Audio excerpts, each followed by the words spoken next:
여러분 오늘 유아 세례식을 보시고 우리 아이들이 올해 태어났습니다. 올해 태어난 아이들이에요. 보통 아이들이 이렇게 출생되어지는 것을 보면은 굉장한 축하와 환영을 받지 않습니까? 그렇죠.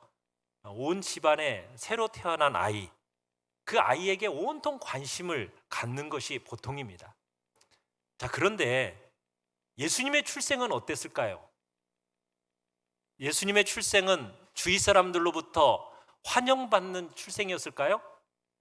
그렇지 못했습니다.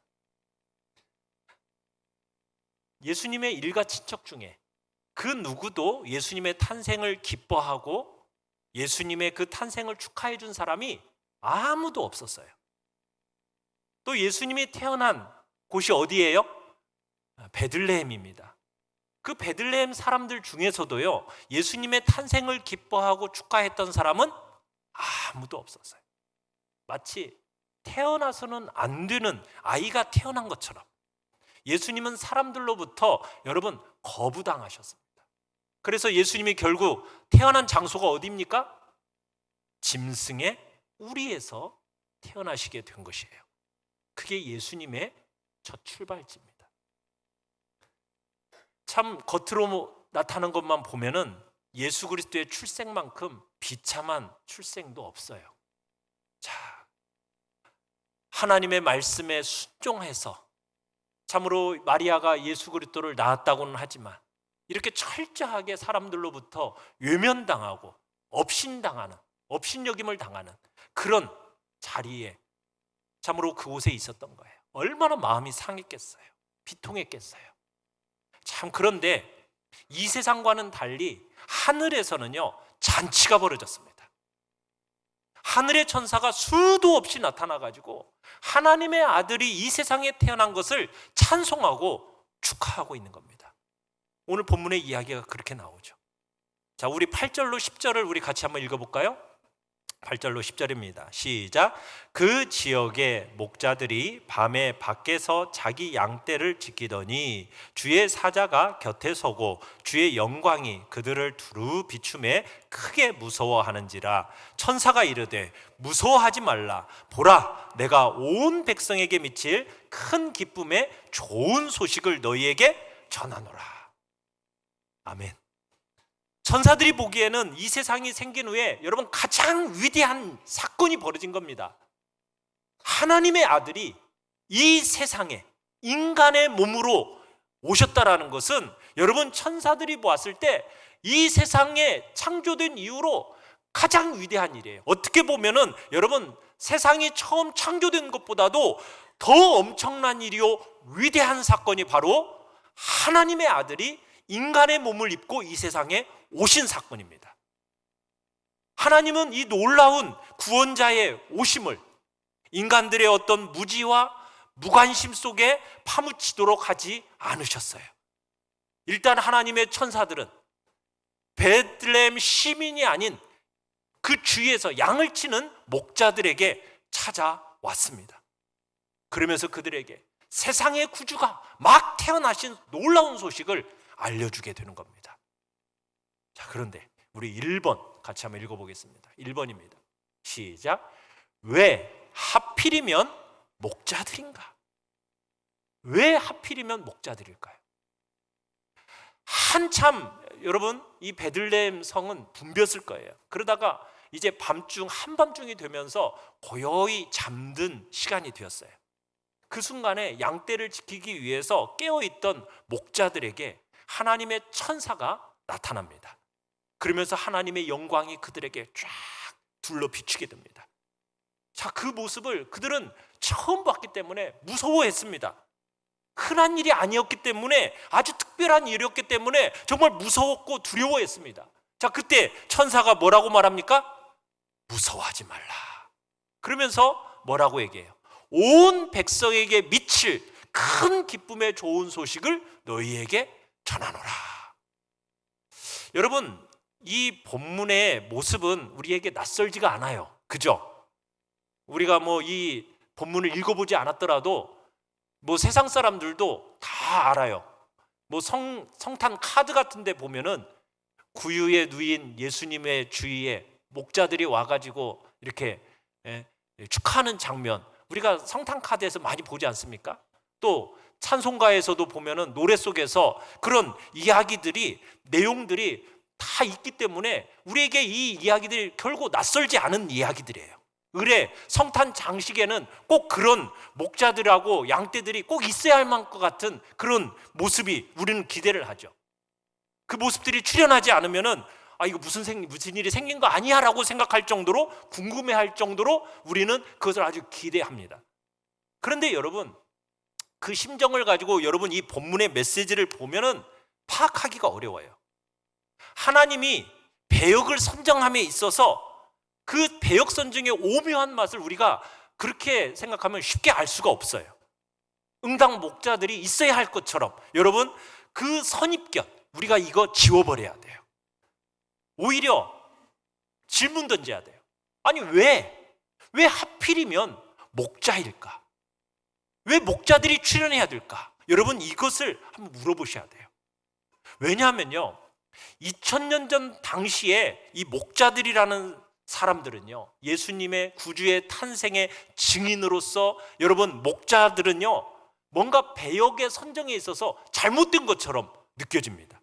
왜냐하면 당시 사람들은 이 목자들을 신뢰하지를 않았어요. 신뢰받지 못한 계층이 바로 목자 계층입니다. 아니 오히려 멸시받는 계층의 대표가 목자들이에요. 왜냐하면 이 목자들은 먹고 살기가 바빴습니다. 그래서 종교적인 계율을 지키지도 못했고 까다로운 어떤 의식법을 다 지킬 수가 없었어요. 게다가 목자들은 직업의 속성상 한 곳에 머물러 있을 수가 없습니다. 그러다 보니까 어떻게 하세요? 고향을 떠나서 이곳저곳 떠돌아다니는 생활을 하는 거예요. 그러면서 떠돌아다니는 사람들이 쉽게 하는 일들이 있죠. 그게 뭐예요? 필요해서 내가 가져다가 쓰면 그게 누 것이 돼요. 지나다가 뭔가 필요하다 싶으면 그걸 가져가면 그게 내 거예요. 주인한테 들키지만 않으면 된다는 식으로 살아갔던 사람들이 그 당시에 목자들이에요. 우리가 성탄 카드에 나오는 목자들 하니까 굉장히 멋있어 보이지만 여러분, 실제 베들레헴 목자들은 비인기 직종에다가 요주의 인물들이었다는 얘기입니다. 오죽하면은 그 당시에 법정에서 증인으로서는 이 목자들을 세우지 않았어요. 증인의 권리를 박탈당한 사람들이 바로 목자들이에요. 가난한 탓으로 어떻게 보면 부정직한 삶을 살다 보니까 이런 결과가 생긴 거죠. 그냥 필요한 것들은 적당하게 손쉽게 취해서 살다 보니까 이런 일들이 있게 된 거예요. 그런데 하필이면 하나님은 왜 그런 목자들을 택하셔서 당신의 아들의 탄생 소식의 증인으로 삼은 걸까요? 왜? 인간 법정에서조차도 여러분 증인 자격조차 박탈된 그런 목자들을 통해서 하나님의 그 크신 사역을 나타내도록 하신 이유가 무엇이겠습니까? 바로 여기에서 하나님이 하시는 일에 특징이 있는 거예요. 여기에 하나님의 사역에 묘미가 있는 겁니다. 하나님은 당신이 워낙 위대하시기 때문에 여러분 유명인사들의 덕을 보지 않으십니다. 오히려 하나님은 어떻게 하십니까? 멸시받는 자들을 택하셔서 존귀한 자리에 두기를 기뻐하시는 분이 하나님이십니다. 믿으십니까? 미련한 자들을 택해서 지혜로운 자들을 부끄럽게 하시는 분이 하나님이십니다.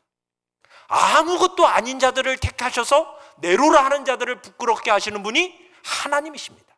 이게 하나님의 일상적인 섭리의 방법인 거예요. 그래서 목자들을 선택한 이 하나님, 이것은 우발적인 실수가 아니었다는 얘기예요. 이게 하나님께서 어떻게 보면 당신의 일상적인 방법인 거죠. 그 방법을 따라서 하나님께서는 어떻게 보면 그 당시에 사람들로부터 외면당하고 멸시당하고 사람들로부터 인정받지 못한 그런 자들을 택하셔서 하나님께서는 어떻게 하셨습니까? 그 위대한 일의 증인자로 삼으셨던 것입니다. 사랑하는 성도 여러분, 우리가 신앙이라는 게 뭘까요? 어떻게 보면은 신앙이라는 것이 이 목자들이 전한 소식을 믿는 겁니다. 어떻게 보면 세상 법정에서 증인의 자격마저 박탈당한 그들의 증거에 귀를 기울이는 것이 바로 신앙입니다. 그들이 증거한 대로 구유에 누인 아기가 세상의 구주라는 사실을 믿는 것이 바로 신앙입니다. 여러분, 성경을 한번 살펴보십시다. 복음의 시작인 하나님의 아들이 태어났다라는 소식을 교수들이, 의사들이, 학자들이, 법관들이, 여러분, 그런 사람들, 그럴듯한 사람들의 증인으로 입증된 사건이 아니라는 거예요. 그날 밤 천사들의 소식을 듣고 구유에 누인 아기가 온 세상의 구주라고 증언한 사람들은 누구였습니까? 목자에 불과했다는 겁니다. 그래서 어떻게 보면 우리들의 신앙의 집의 기초는 누구의 증언에 의해서 세워진 거라고 볼 수가 있습니까? 목자들의 증언에 의해서 이 기초가 세워진 거예요. 세상은 법정에 세우기조차 거절한 목자들의 그 증거에 복음의 첫 기초가 놓여지게 된 겁니다. 교회는 그렇습니다. 어떻게 보면 보잘것없는 무리의 증언을 여러분 받아들인 사람들의 공동체가 바로 교회인 거예요. 교회는 바로 하나님의 이 택하심의 오묘함을 잊어버려서는 안 됩니다. 하나님은 약한 자, 멸시받고 무시당하고 정말 어떻게 보면 세상 사람들로부터 인정받지 못한 자들을 부르사 하나님의 거룩하고 영광스러운 사역을 맡기시고 그리고 그 나라를 세워가고 계심을 믿으시길 바랍니다. 그게 바로 기독교예요. 이 사람들은 자기가 귀로 듣고 자기가 눈으로 보고 자기가 손으로 직접 만진 그것들을 증거한 종교가 바로 기독교인 거예요. 여러분, 그래서 기독교는 직위, 학위, 여러분 이런 거를 갖고 이런 것을 묻고 여러분 그것으로 그 사람을 평가하는 공동체가 아닙니다. 교회 공동체는 직접 하나님의 약속을 성취한 현장에 있었는가? 정말 자기가 맛본 하나님의 말씀이 있는가? 정말 자기가 마신 생명수가 있는가? 그 생명수를 전하는 것이고 자기가 맛본 그 하나님의 그 놀라운 은혜를 경험한 것을 전달하는 사람들이 바로 우리 교회 공동체인 겁니다. 그래서 복음의 기초는 어떻게 보면 소박한 사람들의 증거에 있는 거예요. 여러분, 우리가 지금 알고 있는 것, 여러분이 지금 고백하고 있는 신앙, 여러분 그것으로 여러분들을 이 세상을 섬겨 나가는 것입니다. 내가 뭐 학식이 있어서, 내가 뭔가 그래도 직급이 있어서 여러분 이것으로 우리가 하나님의 복음을 전하는 통로가 되는 것이 아닙니다. 우리는 비록 연약하고 때로는 사람들로부터 무시와 멸시를 당하는 그런 자리에 있다 할지라도 내가 경험하고 내가 맛보고 내가 만지고 내가 눈으로 본 그 하나님의 은혜를 전달하는 사람들이 바로 우리이다라는 사실을 기억하시길 바라요. 2번을 같이 한번 읽어보겠습니다. 2번입니다. 시작. 목자들이 받은 메시지, 큰 기쁨의 좋은 소식. 자, 그러면 이제 목자들이 천사들로부터 전달받은 그 내용이 뭔가 우리가 한번 살펴보겠습니다. 갑작스럽게 환한 빛이 막 비추더니 천사들이 등장한 거예요. 그리고 그 등장한 천사들로부터 두려워 떠는 그 목자들을 안심시키면서 전해진 소식의 본질은 뭐냐? 우리 10절로 12절을 다시 한번 읽어보겠습니다. 우리 앞에 보시면서 같이 읽습니다. 시작. 보라, 내가 온 백성에게 미칠 큰 기쁨의 좋은 소식을 너희에게 전하노라. 오늘 다윗의 동네에 너희를 위하여 구주가 나셨으니 곧 그리스도 주시니라. 너희가 가서 강보에 쌓여 구유에 누워 있는 아기를 보리니 이것이 너희에게 표적이니라. 자, 여기서 우리가 또 한 번 예상을 뒤엎는 하나님의 증거를 만나게 됩니다. 큰 기쁨의 좋은 소식. 여러분, 그 좋은 소식의 핵심은 뭐예요? 베들레헴에서 태어난 아기가, 그 아기가 구원자라는 거예요. 그런데 그 구원자라는 증거가 뭐로서 지금 나타나고 있습니까? 그 표적이 뭐래요? 왕궁에서 요람에 누인 아기래요? 아닙니다. 어디에 누인 아기? 구유에 누인 아기를 제시하고 있습니다. 여러분, 교회는 이 소식 앞에 생각해 볼 게 있어요. 아버지는 목수, 어머니는요, 결혼식조차 아직 올리지 않은 처녀, 거기에서 태어난 아기, 게다가 여관방 하나 확보할 만한 능력이 없는 그 부모에게서 태어난 아기. 여러분, 그런 아기에게 희망이 있나요? 인간적으로 생각해 보세요. 여러분, 그런 아기에게서 우리가 희망이 느껴집니까? 세상적으로 보면은 전혀 희망도 느껴지지도 않고 감동도 느껴지지 않습니다.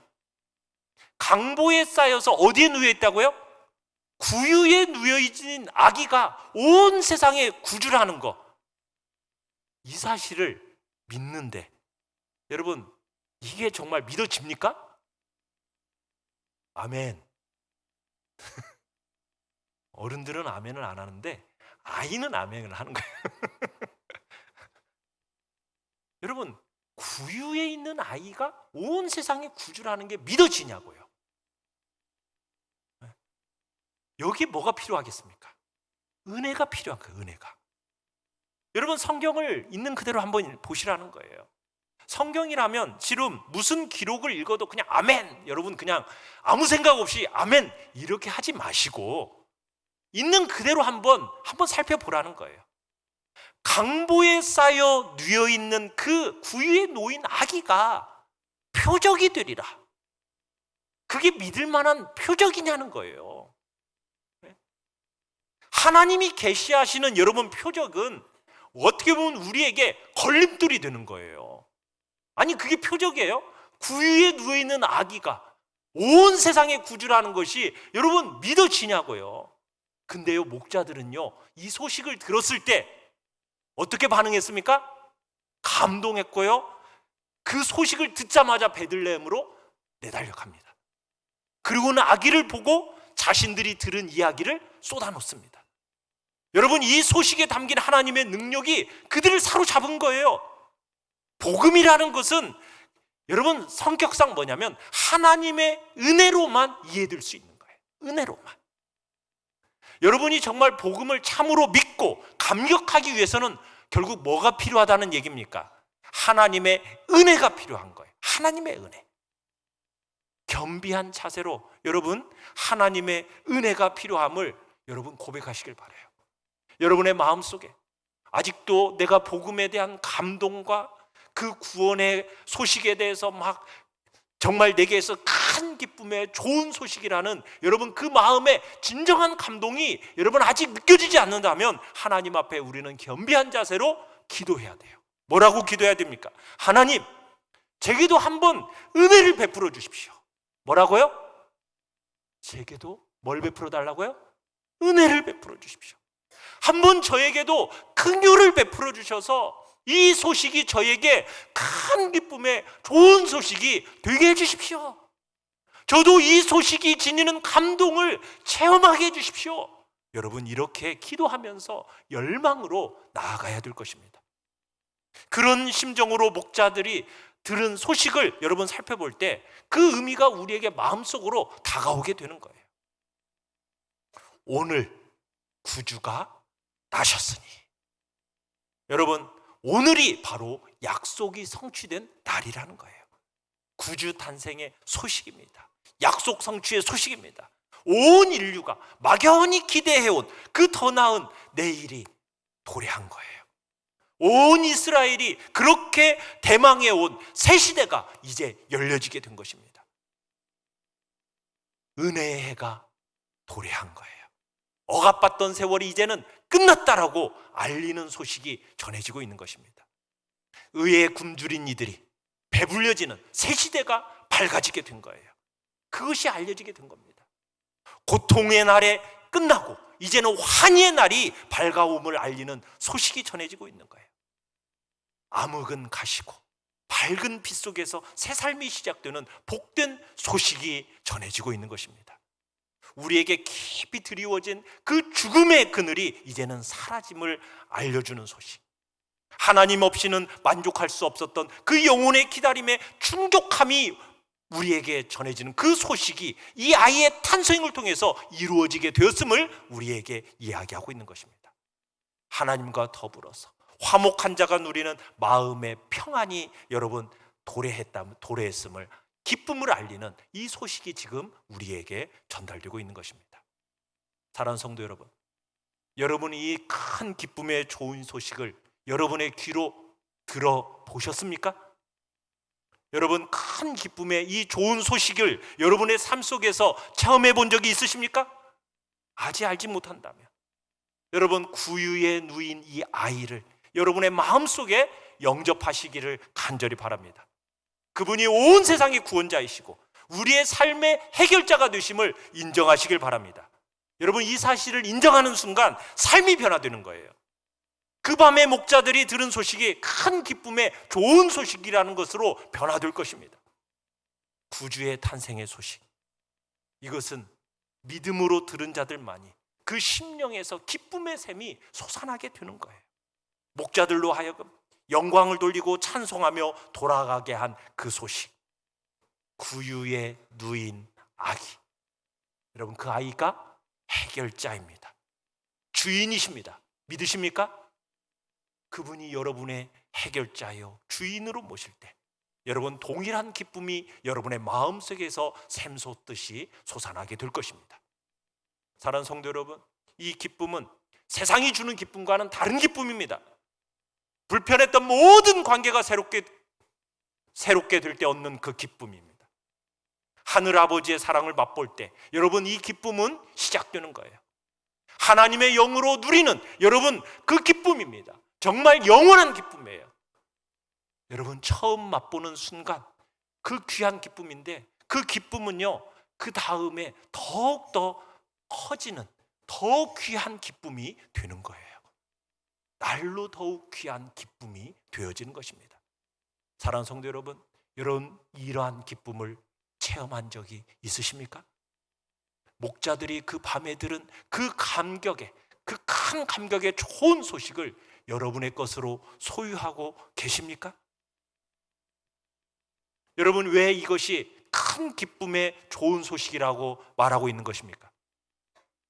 여러분의 삶의 모든 고통과 괴로움을 능가하는 기쁨이기 때문입니다. 삶이 우리에게 가져다 줄 수 있는 어떠한 염려와 근심도 초월할 수 있는 그 기쁨이기 때문입니다. 아기 예수가 오신 이 소식은 여러분, 하나님의 그 새 역사의 시작을 알리는 종소리이고, 여러분, 그 아기가 만물의 질서를 회복하고 평화를 이루실 것이기 때문입니다. 하나님의 은혜를 살아가는 기쁨을 그 아이가 우리에게 허락해 줄 것이기 때문입니다. 사랑하는 성도 여러분, 하나님과의 관계를 새롭게 하시길 바랍니다. 여러분이 지금 복잡한 문제가 있습니까? 그건 진정한 문제가 아닙니다. 진정한 문제는 하나님과의 문제, 하나님과 관계가 바로 되는 것, 여기에 진정한 해결점이 있는 거예요. 이것만 해결이 된다면 여러분을 속박하고 있는 그 속박에서부터 자유로워질 것입니다. 예수님이 우리를 위해서 구유에서부터 그분의 삶을 시작하셨다는 거, 여러분, 이 사실을 꼭 기억하시길 바라요. 예수님의 시작점이 어디라고요? 짐승의 우리의 구유에서부터 우리 예수님은 시작하셨습니다. 그러면 여러분의 출발점은 어디입니까? 어제 우리 애들이 얘기했던 것처럼, 그래도 나는 병원에서 태어났잖아요. 그죠? 출발점이 그래도 예수님보다 훨씬 좋지 않습니까?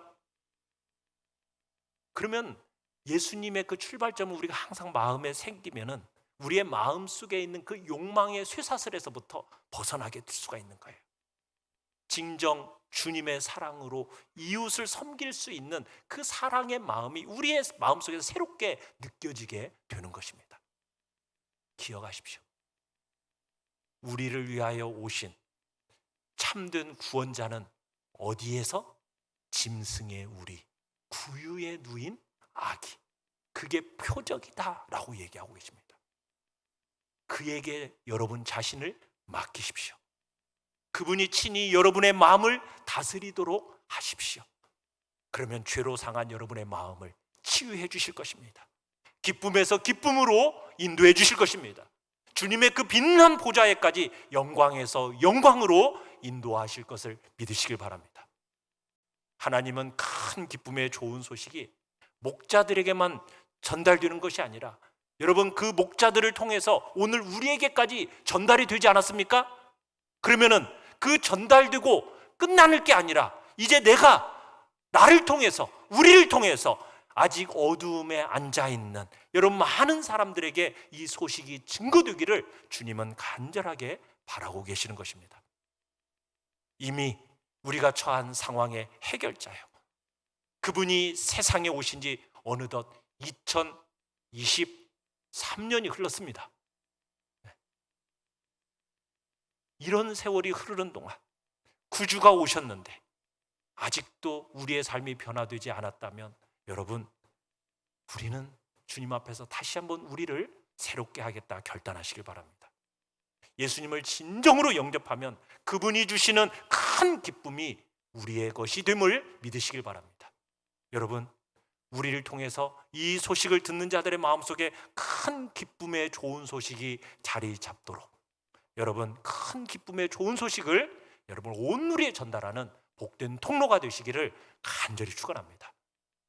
여러분, 큰 기쁨의 좋은 소식이 여러분의 마음속에 자리 잡고 있습니까? 예수 그리스도의 이 오심이 큰 기쁨의 좋은 소식으로 여러분의 마음속에 큰 기쁨으로 자리 잡고 있느냐는 거예요.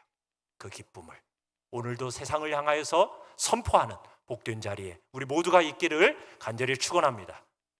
우리